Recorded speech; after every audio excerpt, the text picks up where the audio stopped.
Chapter 21. Gunilla gets blowtorched, and it's not funny. Okay, it's a little bit funny. The main thing I discovered, Valhalla needed GPS. Even Gunilla got turned around in endless corridors, banquet halls, gardens, and lounges. At one point we were riding in a service elevator when Gunilla said, "Here's the food court." The doors opened and a wall of flames engulfed us both. My heart leapt into my throat.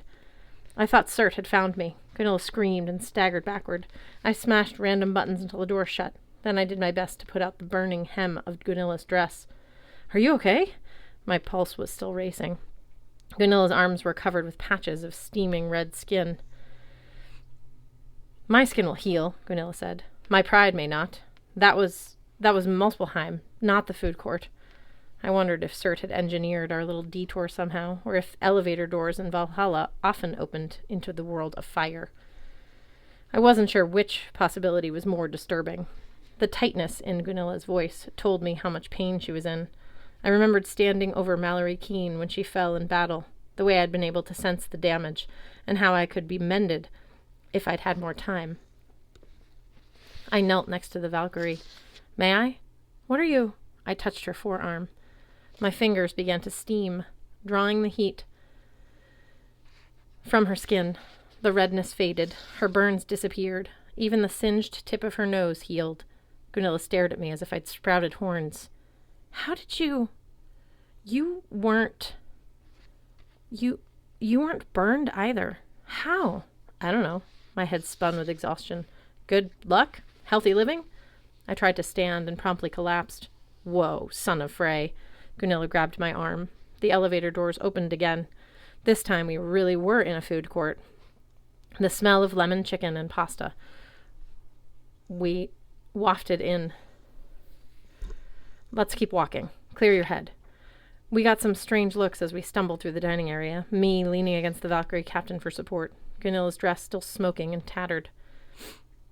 We turned into a corridor lined with conference rooms. Inside one, a guy in studded leather armor was giving a PowerPoint presentation to a dozen warriors, explaining the weaknesses of mountain trolls. A few doors down, Valkyries in glittering party hats socialized over cake and ice cream. The birthday candle was shaped like the number 500. "I think I'm okay now," I told Gunilla. "Thanks." I wobbled a few steps on my own, but managed to stay upright. "Your healing abilities are remarkable," Gunilla said. "Frey is the god of abundance and fertility, growth and vitality.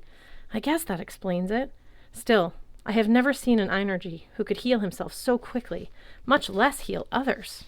"Your guess is as good as mine," I said. "Normally I have trouble just opening Band-Aids." "And your immunity to fire?"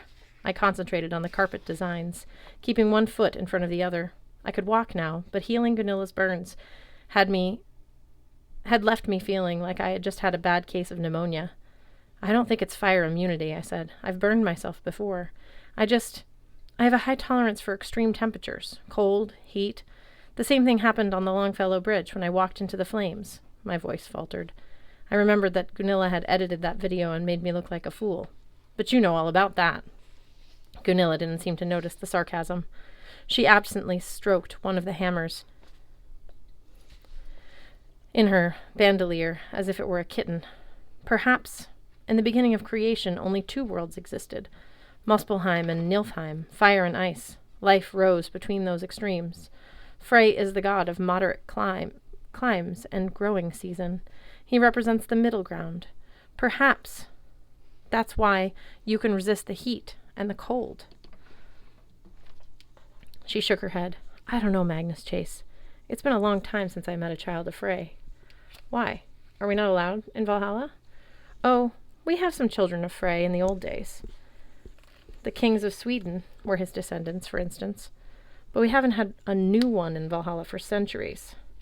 Frey is Vanir, for one thing. Is that bad?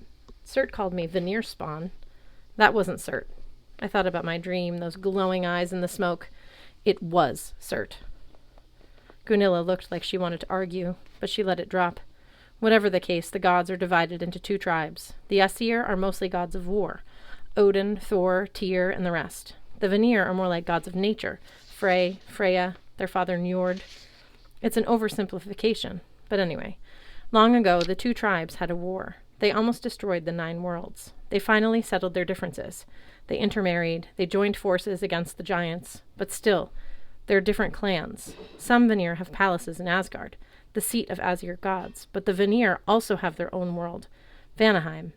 When a child of the Vanir dies bravely, they don't usually go to Valhalla. More often they go to the Vanir afterlife, overseen by the goddess Freya. It took me a minute to digest all of it. Clans of gods, wars, whatever.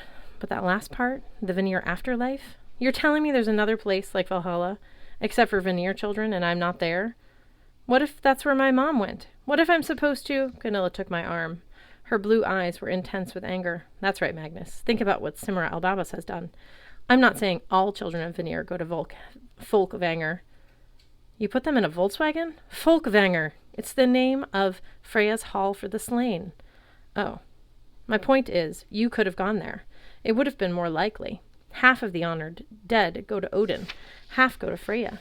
That was part of the agreement that ended the gods' war eons ago. So why did Simra bring you here? Wrongly chosen, wrongly slayed? She's the daughter of Loki, the father of evil. She cannot be trusted. I wasn't sure how to answer. I hadn't known Simra all that long, but she seemed pretty nice. Of course, so did her dad, Loki. You may not believe this, Gunilla said, but I'm giving you the benefit of the doubt. I think you may be innocent of Simra's plans. What plans? She laughed bitterly. To hasten doomsday, of course. To bring the war before we are ready. That's what Loki wants. I was tempted to protest that Loki had told me otherwise. He seemed more interested in stopping Surt from getting my dad's sword, but I decided it wouldn't be wise to tell Gunilla I've been having chats with the father of evil. If you hate Sam so much, I said, why did you let her be a Valkyrie in the first place? That wasn't my choice. I oversee the Valkyries, but Odin picks them.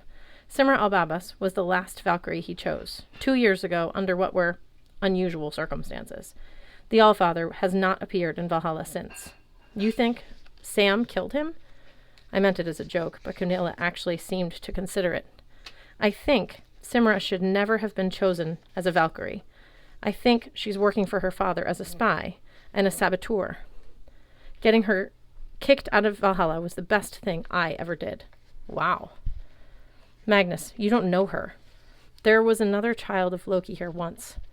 He wasn't what he seemed. She stopped herself, looking like someone had just stepped on her heart. Never mind. I swore to myself I wouldn't be fooled again. I intend to delay Ragnarok for as long as possible.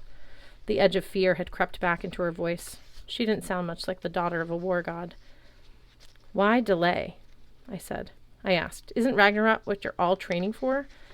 It's like your big graduation party. No, you don't understand, she said. Come. There's something I need to show you. We will go through the gift shop. When she said gift shop, I imagined a glorified closet selling cheap Valhalla souvenirs. Instead, it was a 5-level department store combined with a convention center trade show. We passed through a supermarket, a clothing boutique, and the latest of Viking fashions, and an IKEA outlet, naturally. Most of the showroom floor was a maze of stalls, kiosks, and workshops. Bearded guys in leather aprons stood outside their forges offering free samples of arrowheads. There were specialized merchants for shields, spears, crossbows, helmets, and drinking cups. Lots and lots of drinking cups. Several of the larger booths had full-size boats for sale. I patted the hull of the 60-foot warship. I didn't think it would fit in my bathtub.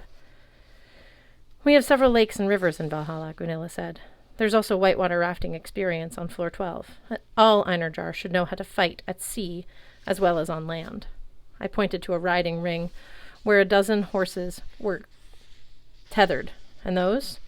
You can ride a horse through the hallway? Of course, Gunilla said. We're pet-friendly. But notice, Magnus, the lack of weapons, the scarcity of armor. You're kidding, right? This place has thousands of weapons for sale. Not enough. Not for Ragnarok. She led me down the Nordic knickknacks aisle to a big iron door marked Authorized Personnel Only. She slipped one of her keys into the lock.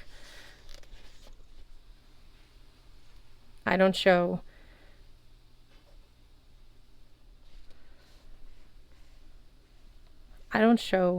everyone I don't show this to many people. It's too disturbing. Not another wall of fire, is it? Worse. Behind the door was a set of stairs, then another set of stairs, then another set of stairs. By the time we reached the top, I'd lost count on how many flights. My upgraded energy legs felt like overcooked linguine. At last, we stepped out onto a narrow balcony. This, Gunilla said, is my favorite view. I could not answer. I was too busy trying not to die from vertigo. The balcony ringed the opening in the roof above the Hall of the Slain. The tree of Laerder's topmost branches stretched upwards, making a green dome the size of spaceship Earth at the Epcot Center. Inside, far below, hotel staff scurried around the tables like termites, getting things ready for dinner. From the outer edge of the balcony, the roofline of Valhalla sloped away, a thatchwork of gold shields, blazing red in the evening sun. I felt like I was standing on the surface of a metal planet.